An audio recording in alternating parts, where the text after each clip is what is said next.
প্রথমে এই কাবাকে তৈরি করলো ফেরেশতারা, তারপর তৈরি করলো সাইয়েদনা আদম, ওনার হাত লাগলো। সাইয়েদনা নূহ আলাইহিস সালামের সময় এমন প্লাবন হলো, বন্যা, ফ্লাড, ড্রাস্টিক্যালি ফ্লাড, সব ভেঙে চুরে শেষ, কাবাও শেষ। নূহ আলাইহিস সালাম নেমে আবার বানালেন, এরপর বানালেন ইব্রাহিম আলাইহিস সালাম। পড়েন সুবহানাল্লাহ।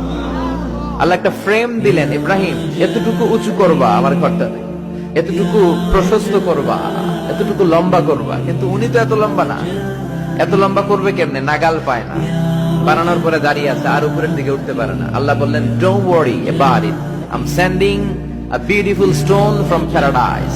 আমি জান্নাত থেকে একটা স্পেশাল পাথর পাঠিয়ে দিচ্ছি ইব্রাহিম, ওইটার উপরে দাঁড়াও, উপরে উঠতে মন চাইলে উঠে যাবে, নিচে নামতে মন চাইলে নেমে যাবে। মাকাম ইব্রাহিম, জান্নাত থেকে আসা ওই পাথর কাবা ঘরের পাশে আজও আছে না নাই? উনি দাঁড়ালেন, উপরে ওঠা দরকার উঠে যেত অটোমেটিক, নিচে নামা দরকার নেমে